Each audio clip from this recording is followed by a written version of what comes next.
Alright, let's go into two more new releases for this year, and this will pretty much go hand in hand with another video right after it that's two more new releases from recently. So we're actually going to start with these two, one of which has gained quite a bit of attention for various reasons. Mainly its cast, but starting with The Devil All the Time, this is actually a book that I was really hoping to have read before I saw this movie, but unfortunately it is nowhere in my vicinity, despite the fact that I am not too far away from where the whole thing is set.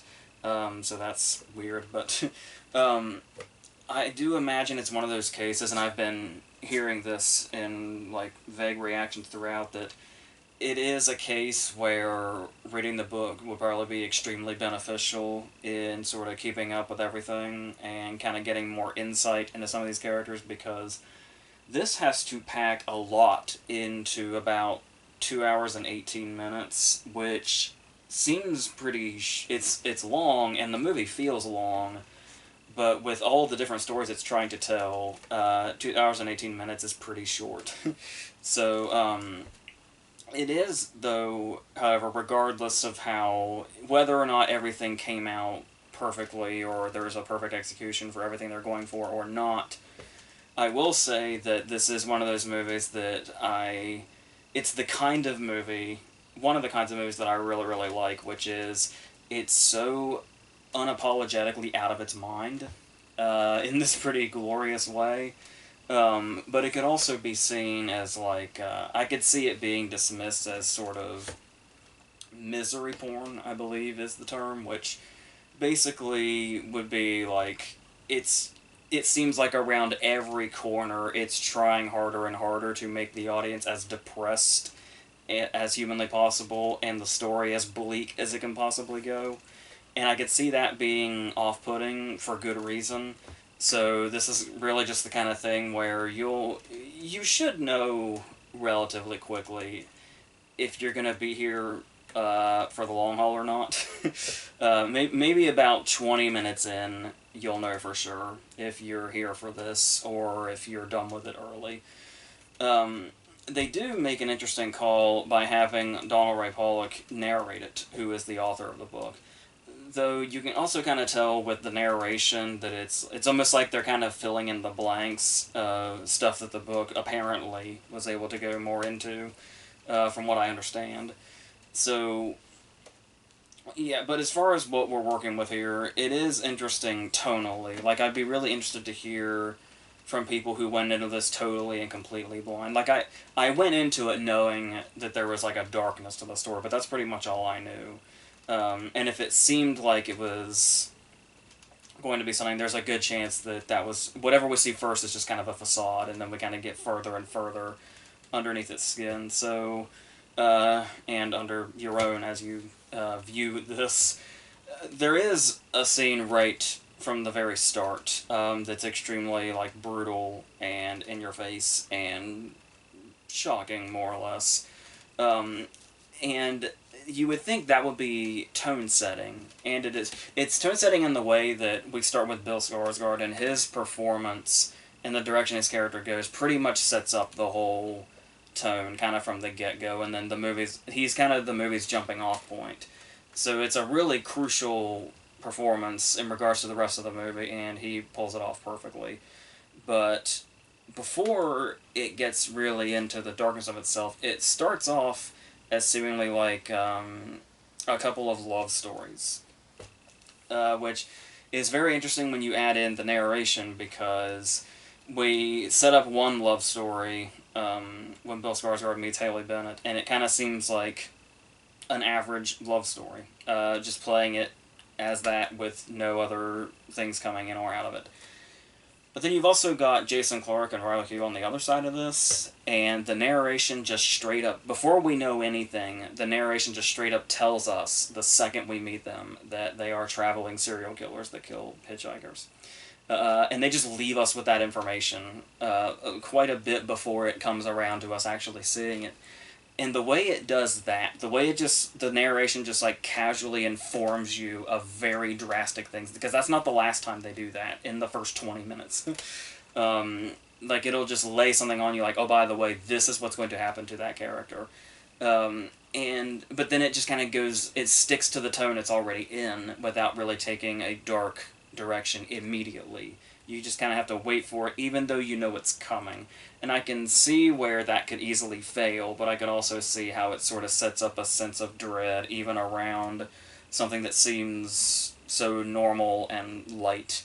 But the fact that they set up right away that there's always something bleak around the corner of this movie, regardless of how it starts off, or what direction it seems to be going. There's always another turn. So that is a pretty effective way to set that up, even if it might be a bit too direct. But yeah, but then it introduces us to this whole maze of characters it's got going on as it goes through a couple of decades at least. I heard after the fact a lot of comparisons to The Place Beyond the Pines, which I can get. Like, The Place Beyond the Pines isn't this dark, but the sort of like generational thing is very much in play as it was in that movie also. Though, as far as it possibly being a bit confusing, given how many characters there are and how we're kind of bouncing around on timelines a little bit, it's I feel like like the fact that all the cast have a recognizable face probably helps a lot because it's much easier to identify which character is which when you are very familiar with all the actors.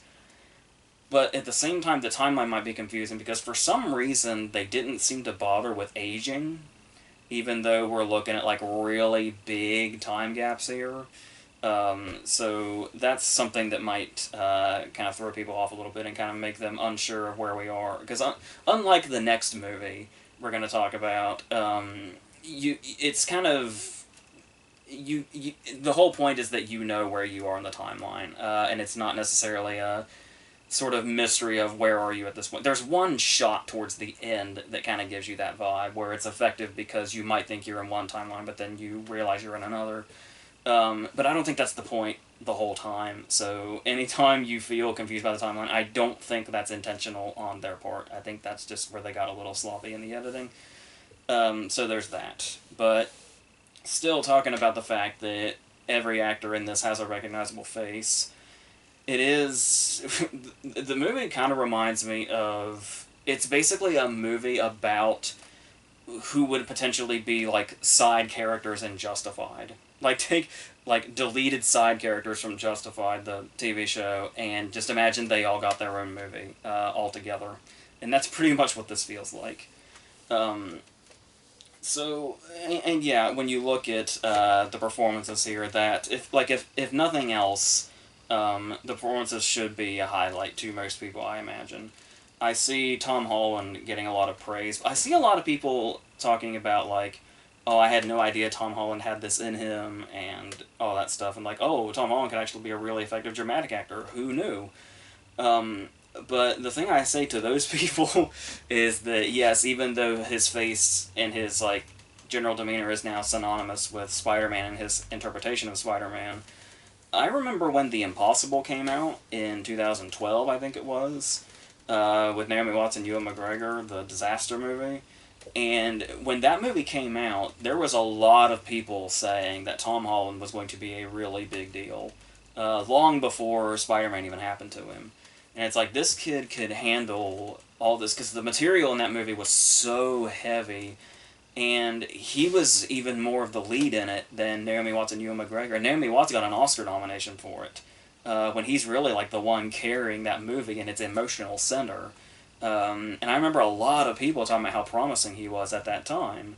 But then when Spider-Man came out, it's almost like people kind of forgot, like, that's kind of where he started, was this kind of stuff. So really the miracle is that he was able to get sucked into the franchise machine and then come out and still be able to play that same character that same way in so many movies, to be able to come back out and do something like this is kind of where it stands. Like, it's not a surprise that he can do it at all. It's a surprise that he was able to come back to something like this. So there's that. As I said before, Bill Skarsgård's performance really needs to be noticed for the simple fact that it's like the real tonal jumping off point of this whole movie and sets everything up. and how there's cases where he's doing the pain inside of him, because obviously he's just come back from World War II and he witnesses the horrific thing that happens in the first scene of the movie. And he's got the PTSD and all that, and the way he kind of has to go back and forth between like the warmth of being like a new and young dad, but also somebody that's seen that kind of stuff, and also this guy that's falling in love with Haley Bennett in this sort of teenagers in love sort of way.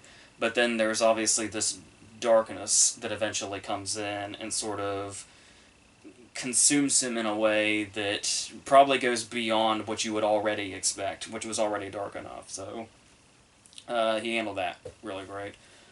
Another person that comes into this early is Harry Melling, who played Dudley Dursley in the Harry Potter movies, and he is yet another person who is started off in a franchise and is trying desperately to get as far away from that character as possible.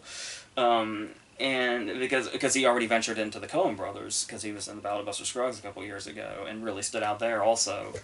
And he kind of sets up the tone for another character. Like, he and another character kind of have interesting parallels going on.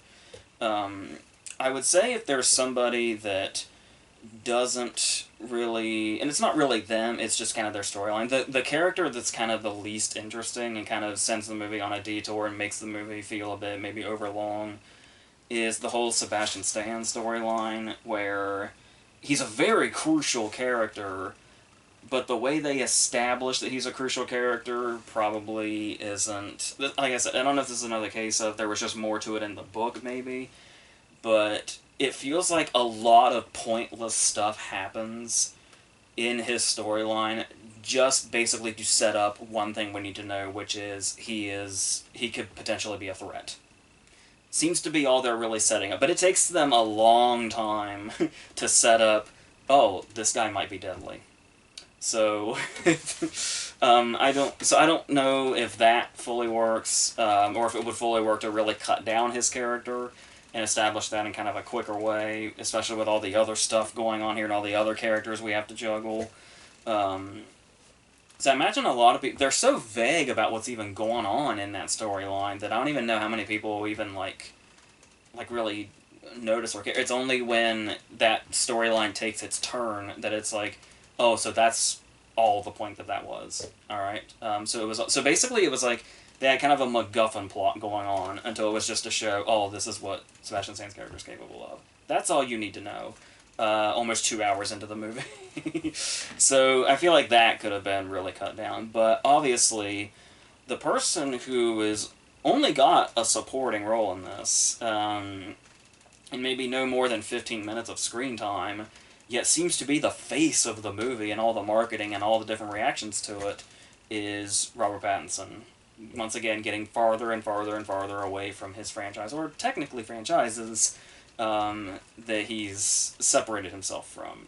And as we talked about, when I talked about The Lighthouse last year, it was like, yeah, he's going to squeeze out his blockbuster movies like The Batman and Tenet and stuff like that, but you just know, in between those blockbuster movies, he's making those big movies so that he can afford to just do weird shit in between them. And this is yet another telltale sign that is exactly what his plan is, and we're all here for it. And to my understanding, it's a bit divisive what he's doing here, especially since he seems to be taking on another tone where he's going a bit more campy, whereas the rest of the movies are like bleak and straight-faced. What I really liked about what he did was the way he's kind of got a creepy nature to him in general, but yet he's like so soft-spoken and he's doing that weird voice, is when we first meet him, it feels like you're kind of unsure about him. It kind of feels like he could go either way. He could just be like, a really soft-spoken preacher, or he could be something really dark and sinister. And in this movie, after everything that's already been established by the time he actually comes into it, it's pretty easy to see what direction he's probably going to go. But he's still good enough that he leaves you with that uncertainty in his first scene. And then that first scene devolves into him basically humiliating a character or two. But the thing is that he eases into this so much, it's like it's like halfway through him humiliating these people before you even realize that's what he's doing. Uh, and it's like, oh, so he's that kind of character. So when he's actually doing things that are genuinely evil, then you realize how meticulous it's probably going to get, and how like weirdly well planned his evil is inside of him. So it's how calculated his evil is. So he played that perfectly, almost weirdly perfectly. But then, like I said, once you know what kind of character he is, it doesn't let up. He gets worse. So that was great, and a very sort of memorable side antagonist, I guess you'd call him. It's hard to tell in this movie who's not an antagonist in one way or another, but yeah, there's like maybe two or three innocents in this, full innocents, but yeah. Another thing I really like is how it looks visually. I think really helped because as I've talked about tirelessly and endlessly, how with everything being shot digitally, everything looks a little too polished, even when it's supposed to look maybe a bit dirtier or grittier. So the director of this movie shot it on film, I believe. So when you actually watch it, even on Netflix, it just kind of has this generally old feel to it. Like even though it's set like in the 40s and 60s, it kind of has the look of something of like a movie from the 70s a little bit.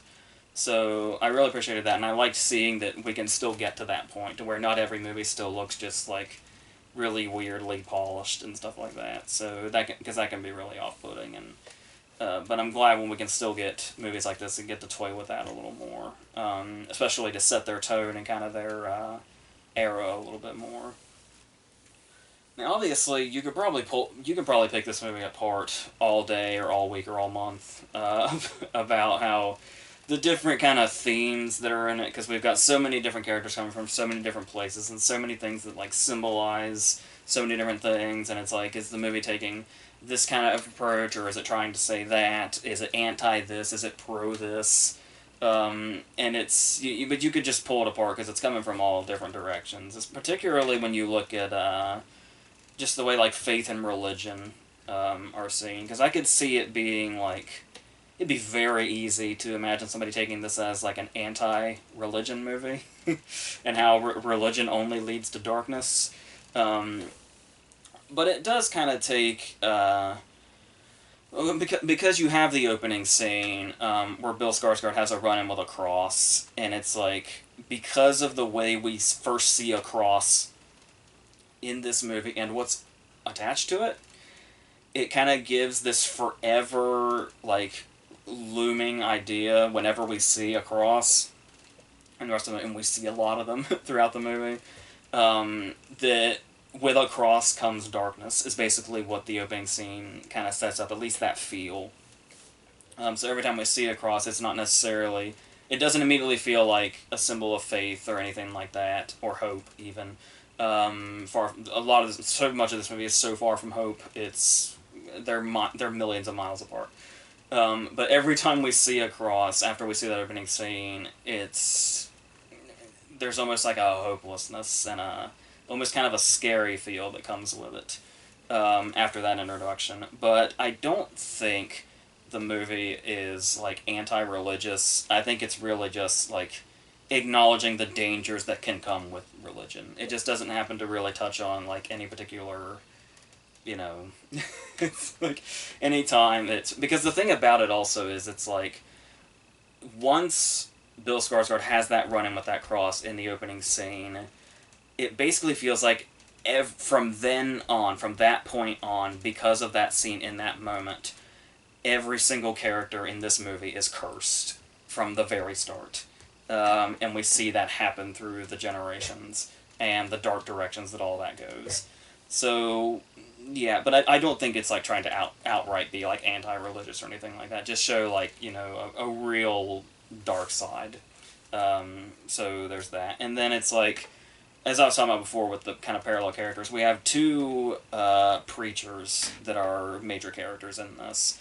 And both obviously are down very dark paths, but whereas you have one that's kind of like, apparently this was something that was more touched on in the book also, from what I heard, but one preacher is obviously evil and out of his mind, but it's more so because whenever he does something, he's kind of under the control of something else or someone else. Whereas we've got, on the other side, another preacher character that's introduced later down the timeline that's just pure evil. With like no redeeming qualities and nothing seemingly driving him to this. He's just evil. He's just is that way. So I feel like there's something to kind of take from that also. So it's like it's not. It feels like it isn't just showing one side of something. I guess it's. So that's. I mean, this is basically me dancing around saying too much. So that's pretty much all I can really say, without necessarily saying. I know that sounds like a lot, but there's just so much setup to this movie that I still really haven't said anything. So that's what that is, and yeah, it's. I could see it being, very hard to get into, and there's obviously, a pacing problem.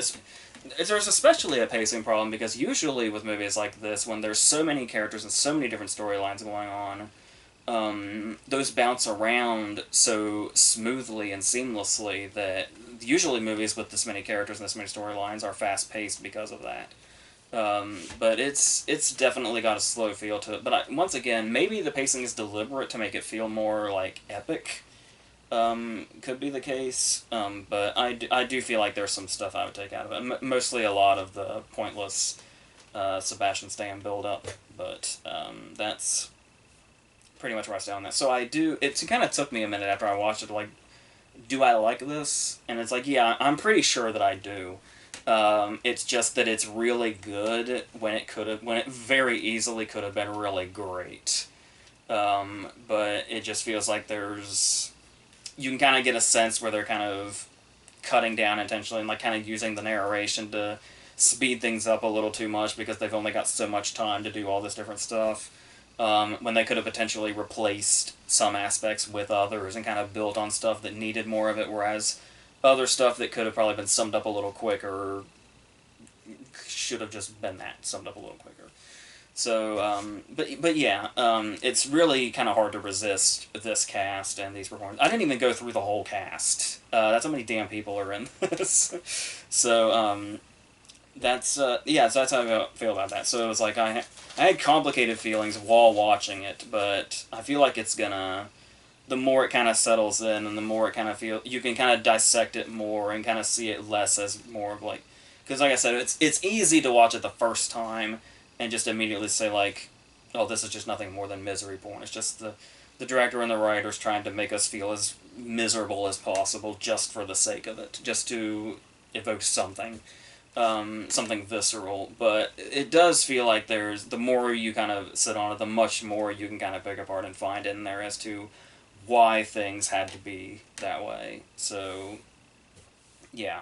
So yeah, it's hard to say you would recommend a movie like this because, like I said, either people are going to be for it or they're not.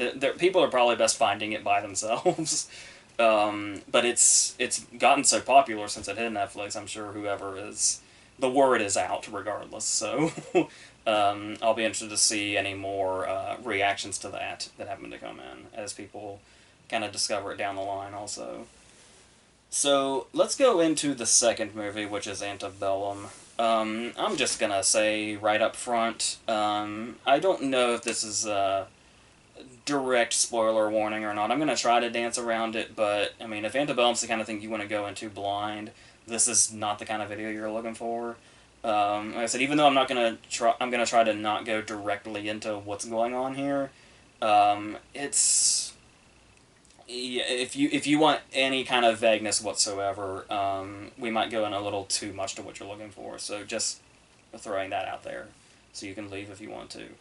But starting off, I had heard that the reviews weren't particularly great, and and that it was maybe a bit predictable and extremely heavy-handed and stuff like that. So I wasn't really sure. I really wasn't sure what to expect. I just kind of went into this one. And when it starts off, it's got a really great opening shot. This really long shot that goes through like a whole plantation, like a Civil War era plantation. and it's the opening credits sequence, and it's just one big shot, and it's really nice and really establishes just like the massiveness of this whole set and everything that was going on there. And really, the whole movie more or less is well shot, especially these scenes in this particular era, where it's like it's almost kind of a shame that everything's kind of going the streaming route, because I can imagine a lot of the shots in this movie feeling like massive on a theater screen. So I kind of gave it the benefit of the doubt on just a computer screen, and it's like, well, I'm sure this looks really awesome on a theater screen, probably. So it is very well shot. And then we start meeting some slave characters like Janelle Monáe and Kiersey Clemens and stuff like that, and they have the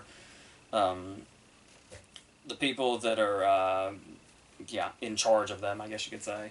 Like Jack Houston is here and stuff like that, and it's very quickly clear who our antagonists are and what's happening here in regards to can they or can they not make an escape. So, and we meet, some, like, Kiersey Clemens is always really good in the few things that I've seen her in. Then we kind of get this over-the-top, sort of southern antagonist character with Jenna Malone, who's the wife of one of the slave owners, and obviously, and this, I don't know how else to say this, it kind of feels like the perfect Jenna Malone part, because she's so good at kind of playing these really unhinged characters. And it's like, I do wish that we need a lot more like Jenna Malone.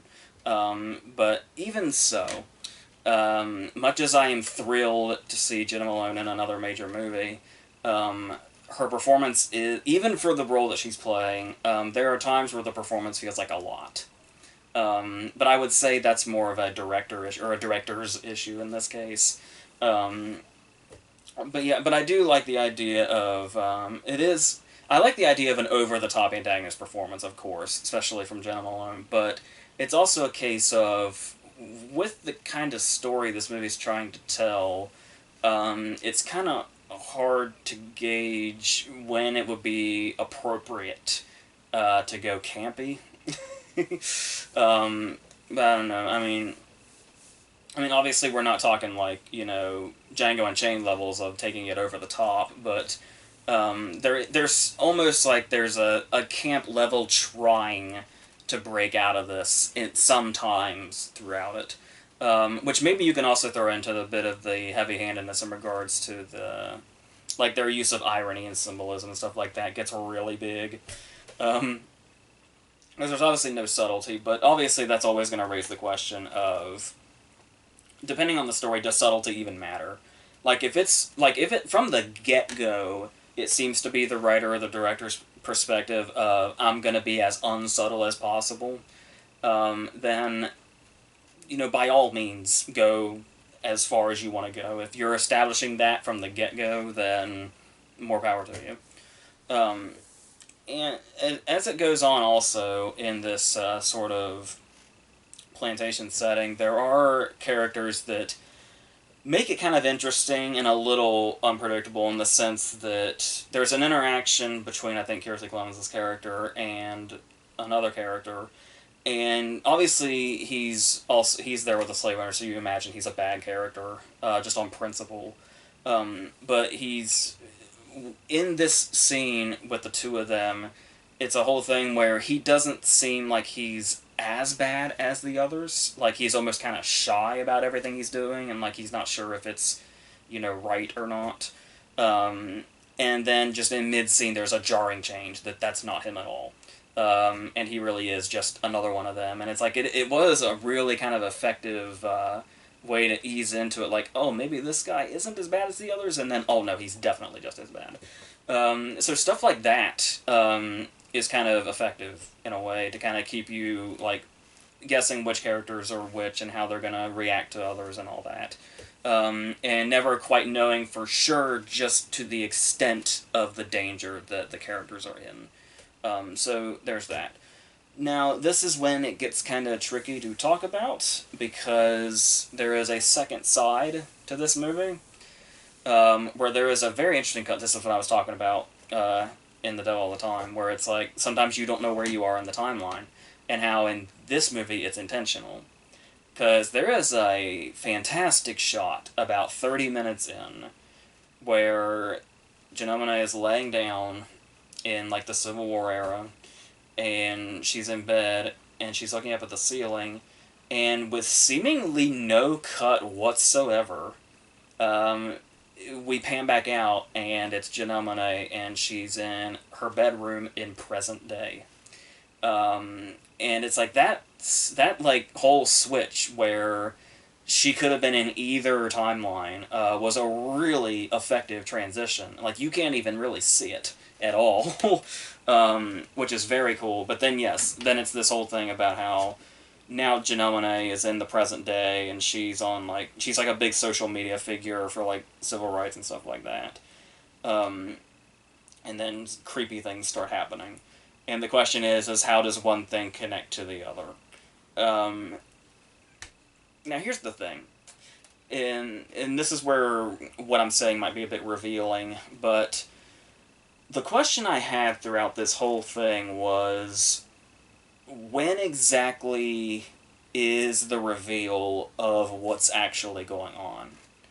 Because the movie lays things out so nonchalantly that I'm not really sure where the reveal is. Because I feel like if you just hear the setup of this movie, I would assume anybody can guess what's going on here. Like it seems way too obvious what's going on. It doesn't even really feel like a twist of sorts. It just kind of feels like that's what the movie is. But I can't tell if we're doing big reveals here or not because nothing is shown in that regard too dramatically. So is that even what they're doing? Because if that's not what they're doing, because that's the thing is, when you have that and it seems like it might be set up as, hey, there's a big reveal here, people will criticize the movie and not like it because, oh, we could see that coming from a mile away. Oh my god, it's so obvious. You know, fucking Stevie Wonder could have seen that coming. But it's like, if that's not what they're doing and the movie just is what it is without trying to play itself up as some big reveal, I think it works a lot better and actually kind of makes it possibly scarier if you just know right up front what's going on here. But like I said, I can't tell when when they think the audience will start to know, or if we're even not supposed to know. I don't know. But I basically went into it as I assumed that's what it was and just saw it as such. And it's once that's in your head, that's it. There's so many the clues are so blatant. I feel like there's no way they were trying that hard to keep a secret in the plot. It just lays itself out so clearly that thinking about the whole movie that way makes the whole experience creepier and scarier when you already know what's happening.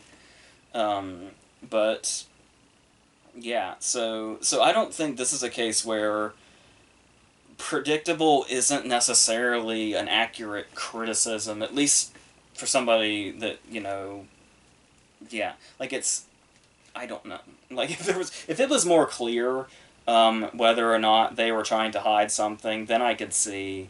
Like, if it was clear that they were trying to hide it and they were doing, like, big reveals going, oh, I'll bet you didn't see this coming so blatantly, then I could see the criticism where people would just say, you know, how shitty can you be that was one of the most predictable things ever? But it's like, if you just don't see it that way, it's basically a different movie, I guess.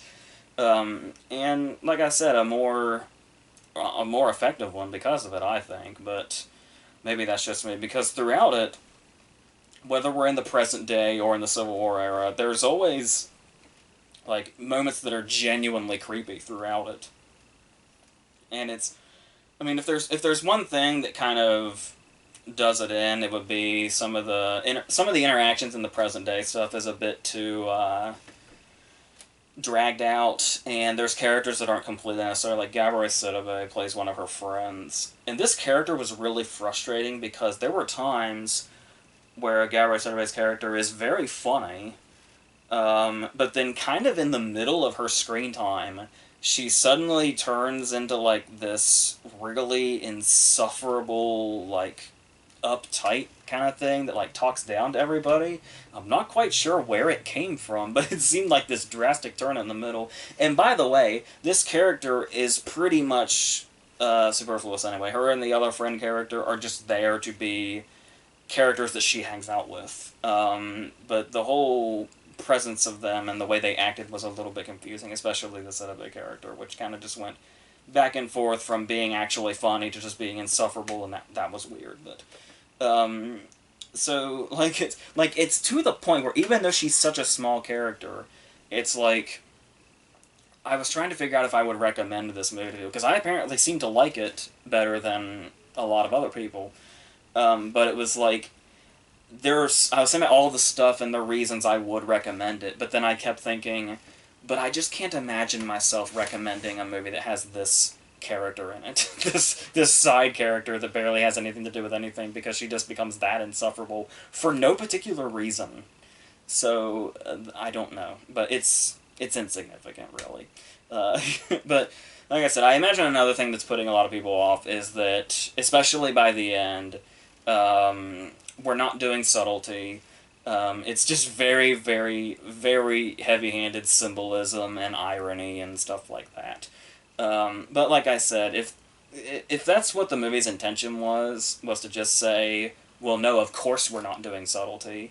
Like, if that's the point, then it comes down to not just criticizing it because the heavy-handedness exists. Then you have to change your perspective to, okay, if that's what they're going with, then do they execute it properly or not?